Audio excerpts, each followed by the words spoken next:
തെരഞ്ഞെടുപ്പ് കഴിഞ്ഞു. UDF ഏകദേശം 10 വർഷങ്ങൾക്കിപ്പുറം അധികാരം പിടിക്കും എന്ന ആത്മവിശ്വാസത്തിൽ തന്നെയാണ്.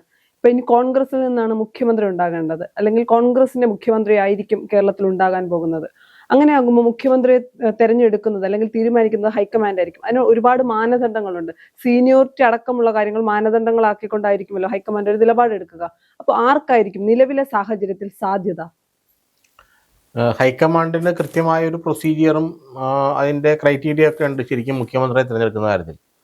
അത് നമ്മൾ സാമൂഹ്യ മാധ്യമങ്ങളിലും അല്ലെങ്കിൽ പൊതുവെയുള്ള ഈ സോഷ്യൽ മീഡിയകളിലൊക്കെ ഉള്ള ഒരു ആരവങ്ങളനുസരിച്ചായിരിക്കില്ലല്ലോ കോൺഗ്രസ് ഹൈക്കമാൻഡ് പലപ്പോഴും ഒരു നേതാവിനെ തിരഞ്ഞെടുക്കുന്നത്. അതിനവർ കൃത്യമായിട്ട് പാലിക്കുന്ന പ്രൊസീജിയറും മാനദണ്ഡങ്ങളും ഉണ്ട്.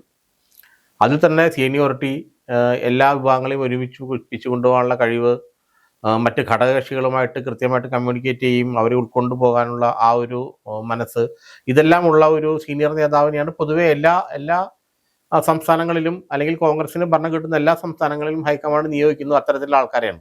ഹൈക്കമാൻഡിന് വിശ്വസ്തനായിരിക്കണം. ഹൈക്കമാൻഡ് അല്ലെങ്കിൽ കോൺഗ്രസിൻ്റെ ദേശീയ നേതൃത്വമായിട്ട് വളരെ അടുപ്പമുള്ള ആളായിരിക്കണം. ദേശീയ തലത്തിൽ ചുമതലകൾ നിർവഹിച്ച ആളാണെങ്കിൽ കുറച്ചുകൂടി അവർക്ക് എളുപ്പമാണ്.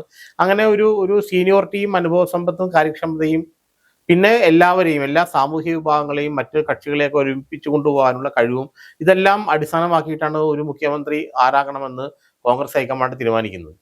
ആ കേരളത്തിലും ഏതാണ്ട് അതേ പ്രൊസീജിയർ തന്നെ അവർ അഡോപ്റ്റ് ചെയ്യാനാണ് സാധ്യത എന്നുള്ളതാണ് നമുക്ക് മനസ്സിലായിരിക്കുന്നത്. ഇപ്പൊ മുഖ്യമന്ത്രി ആരാകണം എന്നൊരു ചോദ്യമുണ്ടല്ലോ. ഇടതുമുന്നണിയാണ് അല്ലെങ്കിൽ ഇടത് സർക്കാർ വീണ്ടും അധികാരത്തിൽ ഏതെങ്കിലും ഒരു സാഹചര്യത്തിൽ വന്നാൽ പിണറായി വിജയൻ ആയിരിക്കും. പിണറായി വിജയൻ അപ്പുറത്തേക്ക് ഒരു പേര് ചിന്തിക്കാൻ ആ പാർട്ടിക്ക് കഴിയാത്ത ഒരു രീതിയാണ് ഇപ്പോൾ CPM-ന്റെ അല്ലെങ്കിൽ LDF-ന്റെ ഒരു അവസ്ഥ എന്ന് പറയുന്നത്. പക്ഷെ കോൺഗ്രസിന് അങ്ങനെയല്ല. മുഖ്യമന്ത്രിയായി പലരുടെയും പേര് ഉയർന്നു കേൾക്കുന്നുണ്ട്. രമേശ് ചെന്നിത്തലയുടെ പേര് കേൾക്കുന്നുണ്ട്, VD സതീശന്റെ പേര് കേൾക്കുന്നുണ്ട്. ഇനി ഇവരെ രണ്ടുപേരെയും വെട്ടി മറ്റൊരാൾ വന്നാൽ പോലും ഞെട്ടേണ്ടതില്ല, കാര്യം കോൺഗ്രസ് ആണല്ലോ. അപ്പൊ ആ ഒരു സാഹചര്യത്തിൽ എല്ലാ മാനദണ്ഡങ്ങളും ഉൾപ്പെടുത്തിയായിരിക്കില്ലേ ഹൈക്കമാൻഡ് മുഖ്യമന്ത്രിയെ തീരുമാനിക്കുന്നത്? തീർച്ചയായും ഞാൻ ആദ്യം സൂചിപ്പിച്ചതാണ്, ഈ കൃത്യമായ ചില പ്രൊസീജിയറും മാനദണ്ഡങ്ങളും അനുസരിച്ച് മാത്രമേ കോൺഗ്രസിന്റെ നിയമസഭാ കക്ഷി നേതാവിനെ തിരഞ്ഞെടുക്കുകയുള്ളൂ. അതിൽ തീർച്ചയായിട്ടും MLA-മാരുടെ അഭിപ്രായത്തിനും ഹൈക്കമാൻഡ് വലിയ വില കൊടുക്കും. MLA-മാരുടെ അഭിപ്രായം ആരാഞ്ഞുകൊണ്ട് തന്നെ ഹൈക്കമാൻഡിന്റെ ഒരു തീരുമാനം ഉണ്ടാകും.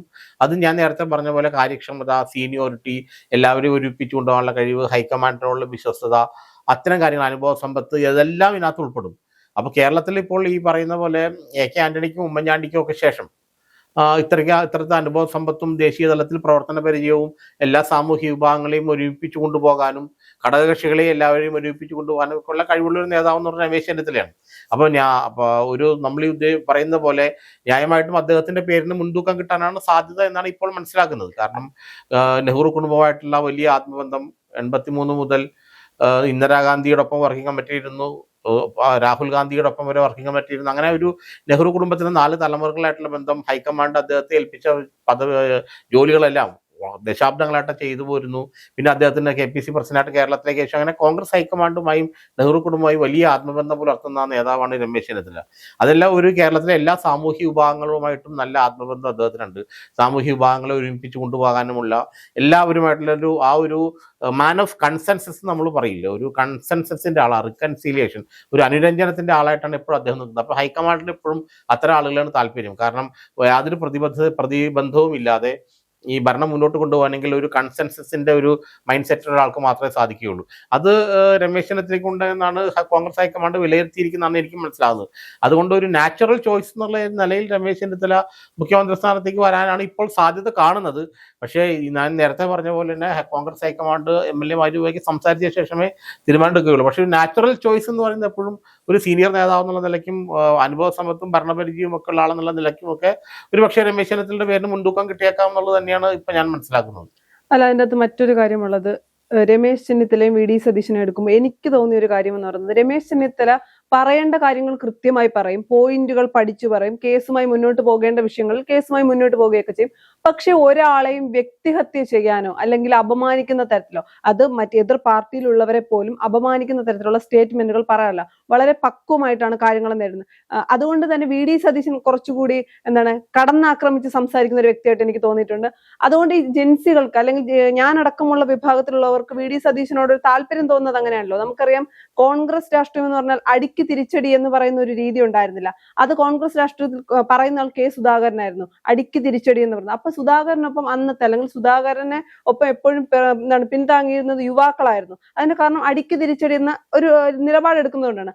അതേ കെ സുധാകരൻ പറയുന്നു രമേശ് ചെന്നിത്തല UDF അധികാരത്തിൽ വന്നാൽ രമേശ് ചെന്നിത്തല മുഖ്യമന്ത്രിയാകട്ടെ, ഇനി എന്തെങ്കിലും കാരണം കൊണ്ട് UDF പരാജയപ്പെട്ടാൽ VD സതീശൻ വനവാസത്തിന് പോകട്ടെ എന്ന് കെ സുധാകരൻ അടക്കമുള്ള മുതിർന്ന നേതാക്കൾ രമേശ് ചെന്നിത്തലയുടെ പേര് പറയുമ്പോൾ അതും ഹൈക്കമാൻഡ് പരിഗണിക്കില്ലേ?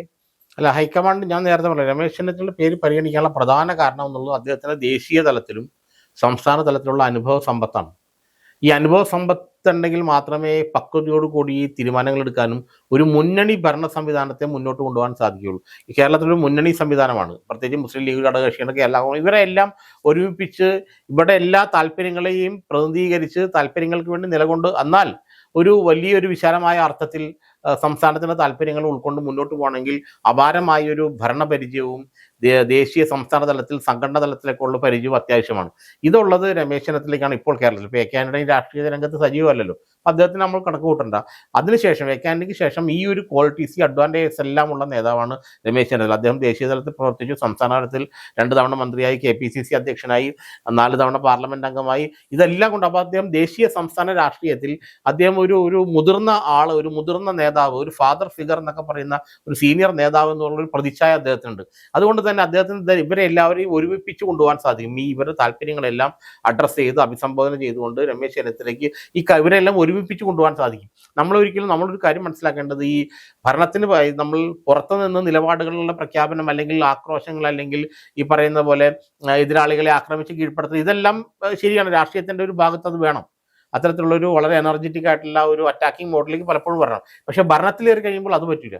നിങ്ങൾ ഭരണത്തിലേറി കഴിഞ്ഞാൽ പിന്നെ ഈ അറ്റാക്കിംഗ് മോഡിലേക്ക് നിങ്ങൾക്ക് പോകാൻ പറ്റില്ല. അങ്ങനെ ഈ ഭരണം മുന്നോട്ട് പോകില്ല. ഭരണം എന്ന് പറയുന്നത് ഒരു ആർട്ട് ഓഫ് റിക്കൺസീലിയേഷൻ, എല്ലാവരെയും ഒരുമിപ്പിച്ചുകൊണ്ടെന്ന് എല്ലാവർക്കും താല്പര്യപ്പെടുന്ന തീരുമാനങ്ങൾ എടുത്ത് എല്ലാവരെയും താല്പര്യങ്ങളെ നിങ്ങൾ അഡ്രസ്സ് ചെയ്ത് മുന്നോട്ട് പോകണമെങ്കിൽ അപാരമായ മെയ്വഴക്കവും കരുത്തും അതോടുകൂടി തന്നെ ഒരു ഭരണ പാരമ്പര്യവും ഭരണപരിചയമൊക്കെ ആണ്. കാരണം ഉദ്യോഗസ്ഥരെയൊക്കെ നയിച്ചുകൊണ്ട് പോകണം. പിന്നെ അപ്പുറത്ത് ഘടകകക്ഷികളുടെ നേതാക്കളൊക്കെ വലിയ പാരമ്പര്യമുള്ള ആളുകളാണ്.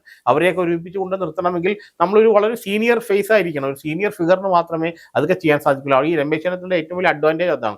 അദ്ദേഹത്തിന്റെ ഈ കഴിഞ്ഞ 50 വർഷത്തെ വാസ്റ്റ് ആയിട്ടുള്ള ഒരു എക്സ്പീരിയൻസ്, ഭരണതലത്തിലും സംഘടനാ തലത്തിലും ദേശീയ തലത്തിലും സംസ്ഥാന തലത്തിലൊക്കെ വലിയ വാസ്റ്റ് ആയിട്ടുള്ള എക്സ്പീരിയൻസ് ഉള്ള നേതാവാണ് രമേശ് ചെന്നിത്തല. അത് തന്നെയാണ് അദ്ദേഹത്തിന്റെ ഏറ്റവും വലിയ പ്ലസ് പോയിന്റ്, അഡ്വാൻറ്റേജ് എന്ന് ഞാൻ പറയും. ഈ ഹൈക്കമാൻഡ് പരിഗണിക്കുമ്പോൾ അതെല്ലാം പരിഗണിക്കും. കാരണം 9 വർഷം അദ്ദേഹം KPCC അധ്യക്ഷനായിരുന്നു.